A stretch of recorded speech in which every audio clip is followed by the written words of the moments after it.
Welcome to DOS One Hunt. I'm Jia Pierre Ruth for Information Week. And in this episode, we're going to take a look at whether or not it is time to do a bit of rethinking on reskilling yet again in relation to AI during what may or may not be some growing pains that are going on with the technology and this space right now. There have been some volatile things happening in the overall tech space recently. AI has been included in that, and there have been a few questions. And this is not to say that any technology is bulletproof, but there have been some questions about, the delivery of what AI can actually provide to organizations, and looking at that through the lens of the idea that there's new career paths that might be opening up, and new thoughts on training that might need to be brought to the workplace as we are delving into this technology space. And that's kind of been about an assumption on what AI could deliver, but with some of the questions that are starting to be raised recently, whether or not there needs to be yet another rethinking on that. Now, of course, I'm not that well versed in all these things, and I have my certain thoughts on AI. I am very glad to be joined by a group of experts who can share some more informed and more knowledgeable insights on this. In this episode, we have Keatron Evans, Vice President of Portfolio and Product Strategy with Infosec. Ramona Schindelheim, host of the Work in Progress podcast and editor-in-chief of WorkingNation. Prukalpa Sankar, co-founder of Atlan, and Ashok Reddy, CEO at KX. All of you, thank you so much for being on the show today. Thank you. Yeah. Right. Okay. So there have been, from various perspectives, some might call them some stumbles, some might call them some potential over speculation on what AI is delivering to the not only the tech space but the broader workforce, and how that might be pushing the idea of retraining the workforce. There have been tech-specific ideas of retraining, but then kind of more broadly the idea that AI is going to change up a lot of other jobs. I mean, that's been part of what's been happening over the past, I want to say, 2 years. But we've had some time to digest in terms of what's being delivered in the here and now versus what's the potential going forward. So, Ramona, I was hoping that we could kind of start off with you looking at, do we still foresee the idea that every career area, profession, could be changed by AI, has a scope of the idea of workforce reskilling for AI change in maybe not this just this recent past week, but in recent times? Yeah, JP, I'm hearing a lot from a lot of employers and hiring managers that everybody is thinking about it, but no one has the exact answer yet on whether or not it really is going to touch and change everything. I think the best way I could put it is, I think it's going to free people up from some of the mundane, repetitive tasks that are out there. I've seen people using it now, even in my own profession, to summarize an article or summarize an interview they did, and then somebody goes in and then they go and tweak it and rewrite it. I think it can I think that's how it can be used right now, and I think that's the way people are using it. But it still takes people who have analytical skills and have knowledge to be able to go in and say, okay, this is wrong, this is right.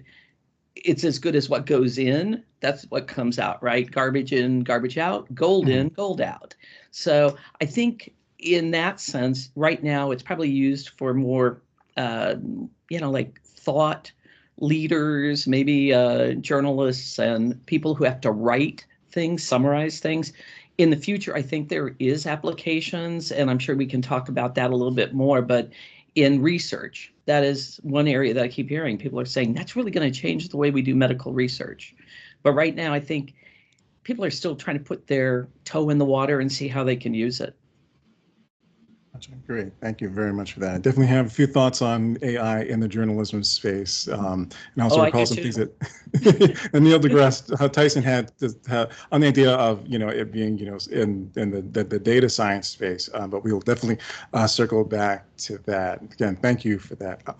Keatron, Now, this earlier, just recently there was some volatility in the tech space on stock market. We're not here to argue or say whether or not the whys and wherefores or talk about prognostication of the numbers and all that. But is there any sense that there was a moment of pause or reconsideration on AI and like kind of like this path forward of AI has been treated as comes like this kind of like wonderkind, since particularly when generative AI really started to take off. And yes, the money did what the money did, but has there been any kind of like real sense of, oh, maybe we should kind of realistically in a real sense take a little breath and rethink how much we're going to kind of like push forward on AI being like collectively our steps forward?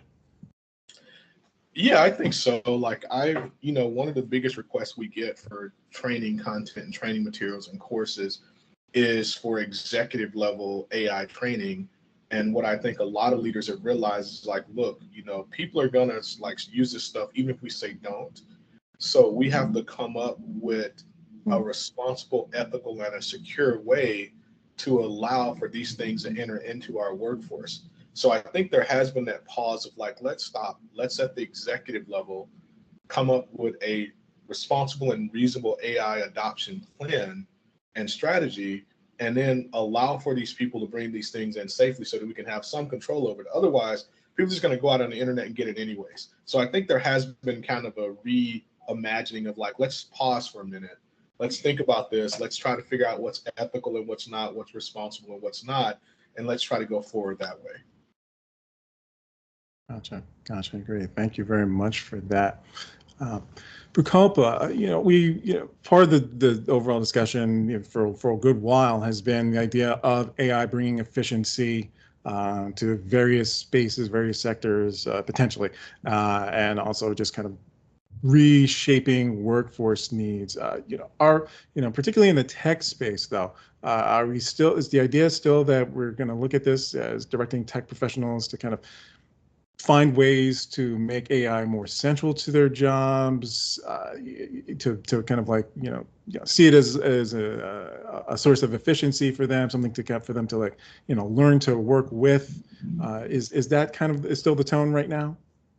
Yeah, I think generally as we see across our customers, and we build data platforms to help customers basically get their data ready for AI in some ways, and so I think we're sort of in the forefront of how companies are thinking about how AI works with their business and their teams and pieces like that. And I think the thing we're seeing a lot of is almost AI is emerging as a new kind of knowledge worker.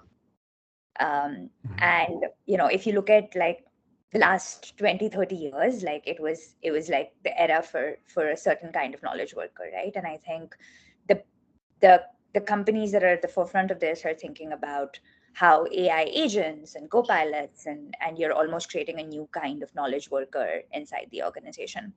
And the question really is, how do you build two kinds of loops? One is, how do you make these new AI knowledge workers accurate and trustworthy and ethical and like all of those, like, which is a lot of the focus we're seeing is how do you get data ready for AI? And the other focus is how do you help your current teams and your current knowledge workers work with the AI knowledge workers in a way that, and this touches on a little bit of what Ramona was saying, which is how do you help take away a bunch of the repetitive work, but also truly think of like, AI being a partner to the jobs that people are already doing. I think the most interesting thing that we're seeing with AI is that there is a scope of AI not just helping for automation, but actually being a great thought partner. So what we're seeing, like I've had CEOs tell me that I'm spending 4 hours like a week talking to AI about strategy. And I think those are the kinds of use cases of AI that I think we didn't expect it, but are turning out to be more and more the reality. And so the question is, how do we help people not just be more productive and efficient, but how do we actually help elevate their work if they learn how to work with AI? Gotcha. Great. Thank you very much for that. Ashok, Getting back to some of the idea of, perceived uneasiness, we can definitely argue if there is uneasiness about AI's prospects, that, whether or not it's going through growing pains.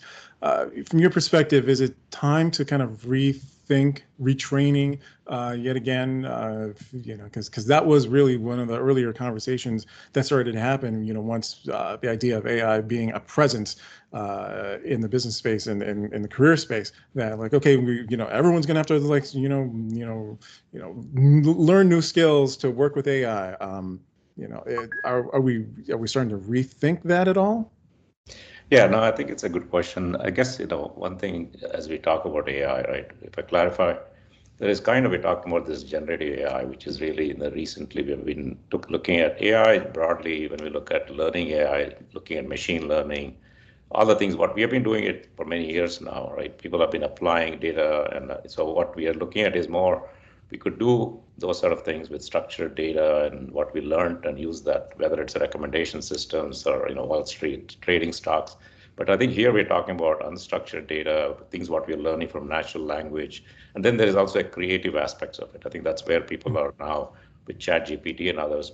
It's touched more people. So all of us are able to start seeing what AI means in this case. But whereas the AI, I just want to, when I look at it from that perspective, I think it's more, when you look at what's happening is the retraining means people are first, if you think it's going to replace us or it's something like that, I think we just heard, whether it's Ramona or Prukalpa saying that it's not necessarily. What I've heard is that the JP Morgan, I was watching this thing, they were talking about, they're looking at automating joyless work, like things which are tasks, which we, mundane things we want to do.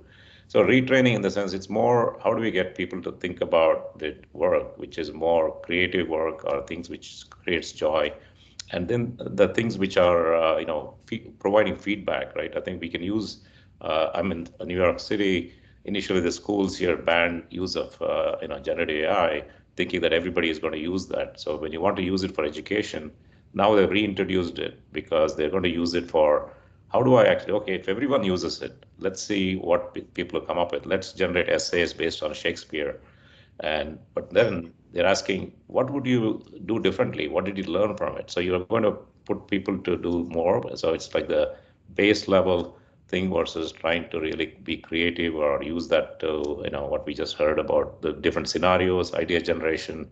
So you want to supplement and being able to help people to do more of idea creativity, and it's not necessarily replacement. So the training has to be, how do we use AI to kind of do things in a way, just like we use, calculators. It's not necessarily some things we can do better than calculators, but we can use that to make our jobs.